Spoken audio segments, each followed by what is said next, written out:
Support for Colorado Today comes from Safeway, where teachers can save 5% every day. Download the Safeway app and verify your teacher status for exclusive offers and discounts. Get started at Safeway.com or in the Safeway app.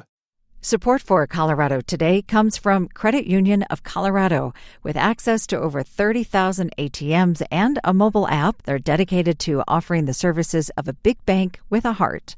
Learn more at honestlygood.org.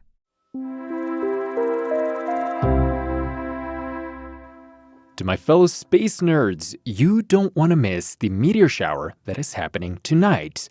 Why? Well, NASA calls the Perseid meteor shower the best of the year. If you don't want to miss out, your best chance of viewing are between midnight and dawn, and the conditions are especially good if you're in one of Colorado's dark sky areas.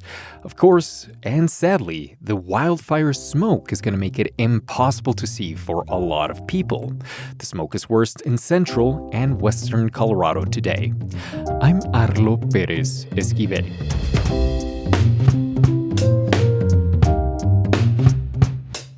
Coming up, sports gambling revenue hits a record high in Colorado. So the more Coloradans lose, the more tax revenue the state collects. Plus, a new documentary about Colorado legend Temple Grandin. When we were in Spain, theaters were filled, people were crying. She sold 600 books in an hour. She's making people have hope. It's Tuesday, August 12th. Here's the news in Colorado today.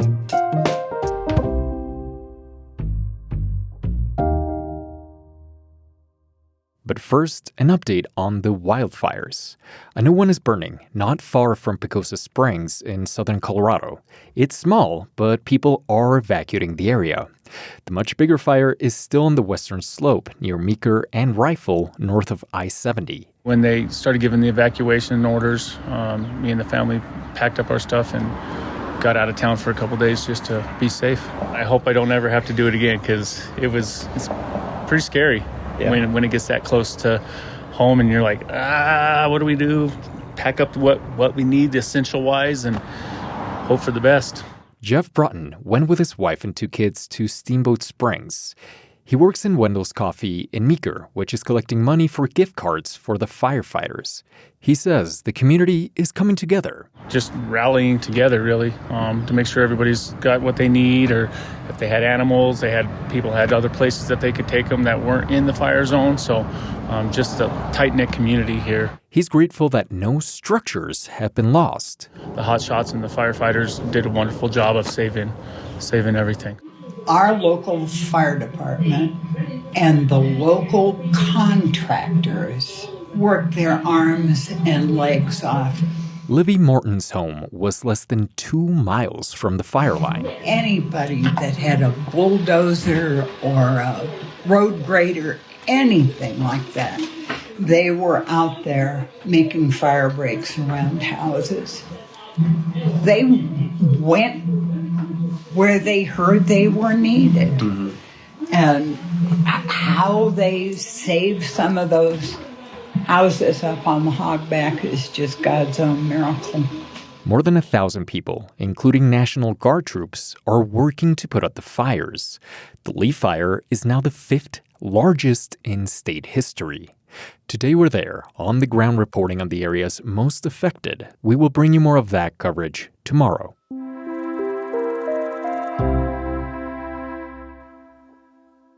If you've tried sports betting in Colorado over the last year, you've contributed to a record amount of wagers. We're talking $6.3 billion in bets over the state's fiscal year.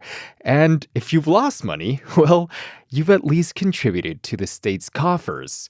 CPR's Ben Marcus is here to explain. Ben, the state legalized sports betting about 5 years ago. What's the trend in bets and revenue since then?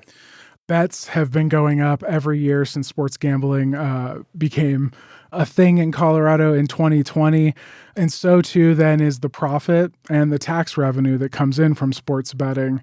So last year, as you said, was $6.3 billion. 2 fiscal years ago, that was $5 billion and change. So $1 billion plus in wagers over the last 2 fiscal years growth. Okay, so it makes sense. More bets, more profit. Is it also straightforward to why that is happening, or is it just that more people are using the apps? The apps are just really easy to use. You can sign up on your phone. You can bet from your couch anywhere within the state of Colorado.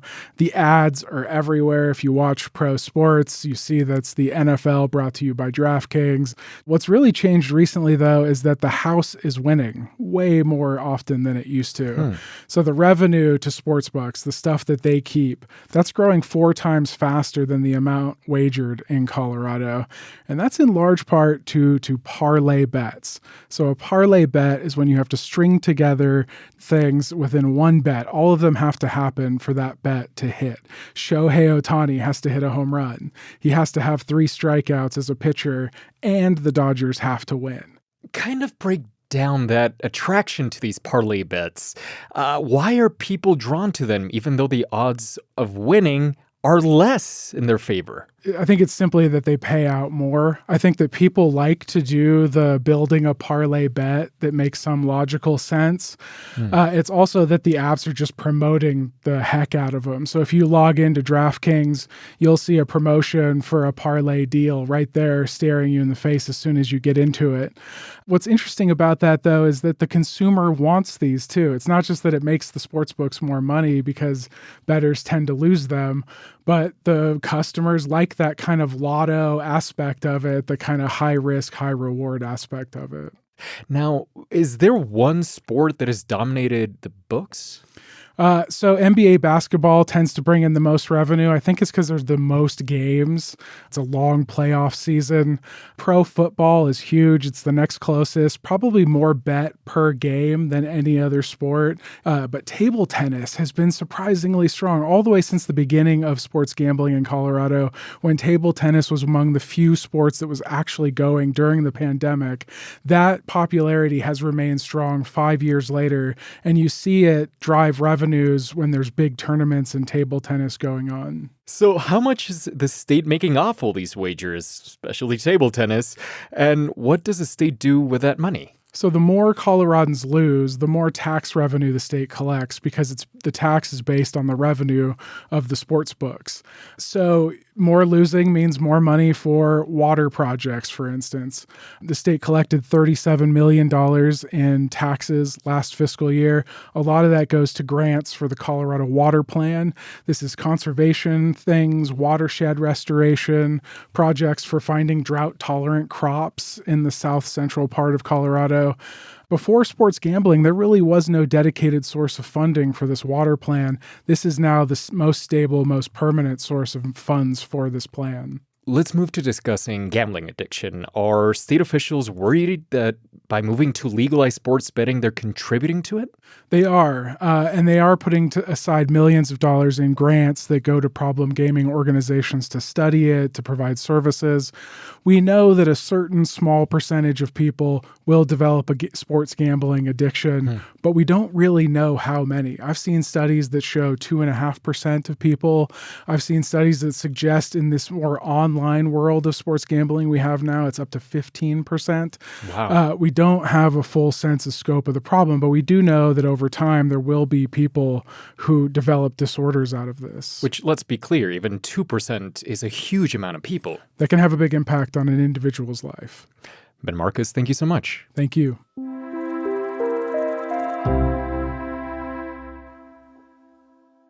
You can watch a new documentary at home starting today about Temple Grandin. She's the legendary advocate for people with autism who has done groundbreaking research in the field of animal science. You might remember the Temple Grandin movie where Claire Danes plays her. Well, I didn't speak until I was 4. Now I have a BA and a master's, and I'm studying for my doctorate. How did you learn to speak? Please don't shout. Please don't shout. Most autistic people are very sensitive to sounds and colors. That was 15 years ago. The new documentary wants to reintroduce Grandin, who's now 77 years old and is still a professor at CSU. Well, I want to open doors for other people now. I figure that is what I should be doing. Some people get lost in her age or maybe get hung up on the HBO movie, which was fantastic, but it only takes Temple to a certain kind of point in her life. That's the filmmaker John Barnhart. And after that point in the movie, she's written, 18 books, 17 or 18 books, 500 articles. And she's, done so much with her life that I knew if we had to tell the story, we had to take it and do it at the highest level. For the documentary, he followed Grandin across the country for several months. The film was all about how she helps others understand their own strengths and find success. I think one of the worst things the schools have done is taking out all the hands-on classes, art, sewing, cooking, woodworking, metalworking, auto mechanics. Because if they never get to try those things, they don't know what they might be good at. I think a big problem today is a lot of kids that get a label are not learning how to work. And that's a different skill than academic skills.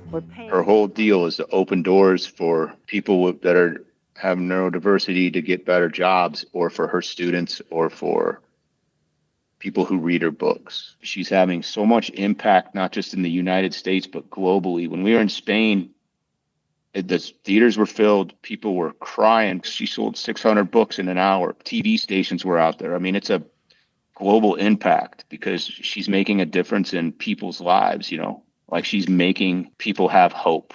Barnhart says that by spending so much time with her, he even learned something about himself. When I was younger, my stepfather would tell me that I was stupid.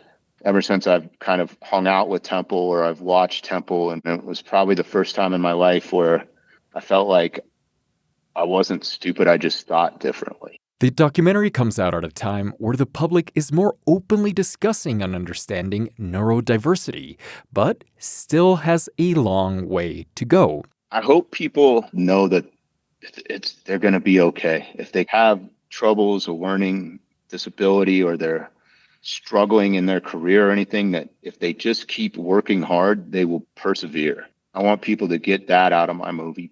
I also want people to get out, like, it's such a crazy world. Like, just listen and be a little bit more nice, man. Don't judge someone right off the rip. Just be kind, man. That's what comes down to it. That's what the movie's about. The documentary is called An Open Door, and you can find it on Amazon Prime and Apple TV Plus starting today.